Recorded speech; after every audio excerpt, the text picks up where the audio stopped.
Yeah, I used to do a lot of acting.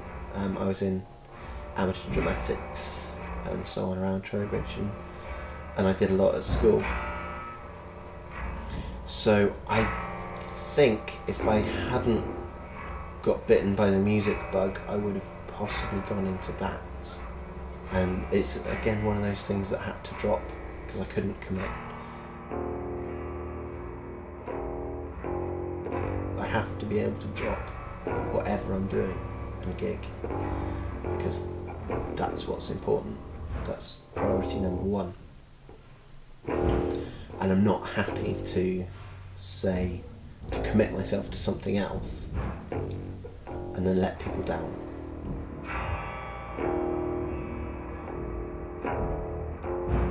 I still go along to watch my friends in plays and things, and sometimes I kind of wish, I was on the stage doing it. But I know that what I'm doing is I'm on stage a lot anyway.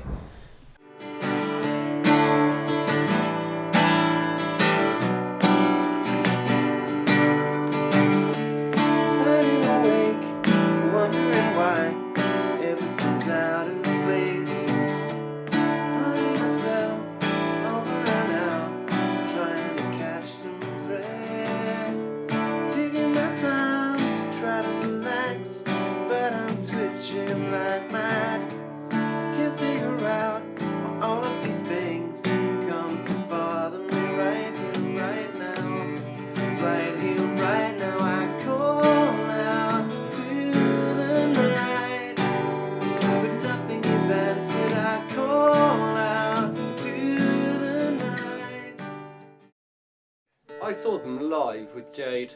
Oh. You're on as such? Yeah. About 2 years ago now, we had a bit of a meeting with an industry professional in London, and he sort of said to us then he thought we could do it entirely independently, and so we started to look into it, and it gives you a lot more freedom. We're in control of financing everything. We're in control of the artistic part of everything.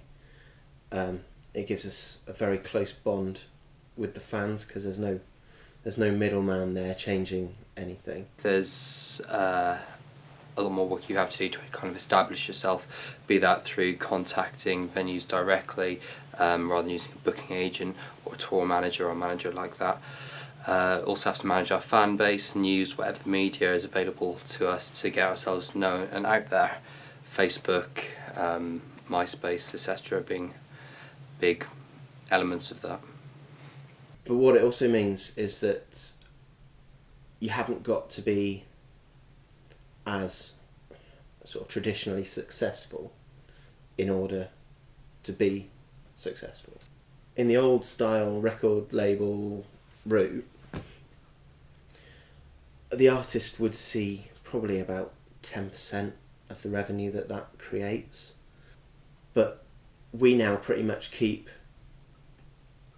95% of the money we take from sales goes straight back into the band, and it means that we can stay entirely focused on exactly what we want to do, and we haven't got any external influences.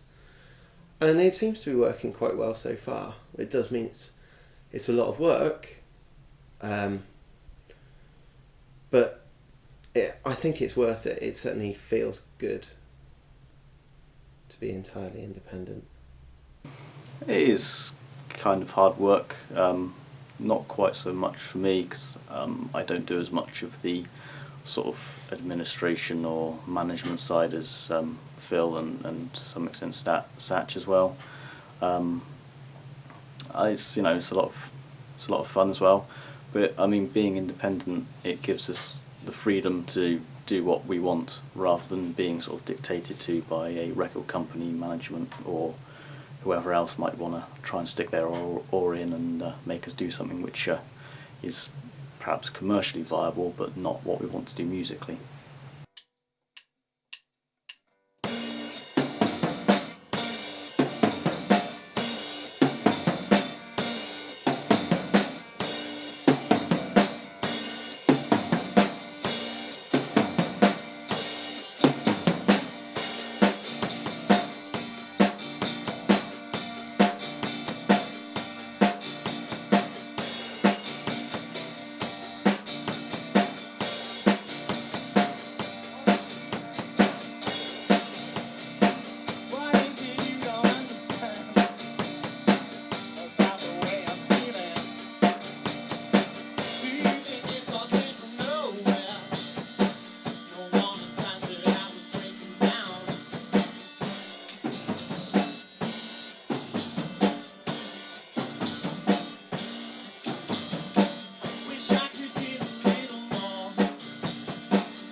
first CD we recorded, we did it pretty much DIY, and it didn't come out very well. But for the second EP, we actually spent about £1,000 and spent a few days in a studio in London, and the results we came away with were very good, you know. But we spent £1,000 recording 4 tracks, so we decided that for the next one we were going to invest that amount getting microphones and recording equipment to do it all ourselves. And we're pretty much covering our costs now. But now we're starting to look at how to move on from here. So we need to get the name around. So we're now looking at getting on cover mount CDs of magazines, getting adverts in national magazines and so on. And that all costs. The single sales from the first single from the new album, we estimate we sold about 50 in the week, which we're quite pleased with. I mean, we'd only need to times that by 4 and it'd be in the top 100 singles in the country.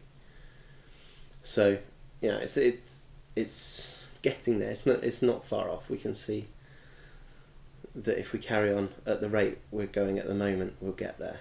The future of the band, I think it's just going to hopefully grow to a stage where we've got more fans, we can play bigger venues to more people, and hopefully it will snowball, and just sort of enjoy it. That's the main thing. Optimistically, you know, we'd be able to have enough of a fan base, which is constantly growing, to be able to play larger venues and sell records. You know, we could be self-sufficient off the band, the 3 of us. I mean, that's the best case scenario. As it is, we're always writing new material, so we're just going to keep on going, power on through, writing, and just doing what we enjoy, and hopefully other people enjoy it too. Yeah, I mean, at the moment I can't see that we'll ever stop making music. I certainly can't see that I will ever stop playing music, even if, you know, we look in 5 years, 10 years, and the band isn't where we want it to be, or whatever. I'll still be writing, I'll still be playing, because it's such a huge part of who I am. So, you know, I'll be 50, 60, going out playing folk clubs and so on, playing to my grandkids and so on. Because I love it, I can't stop.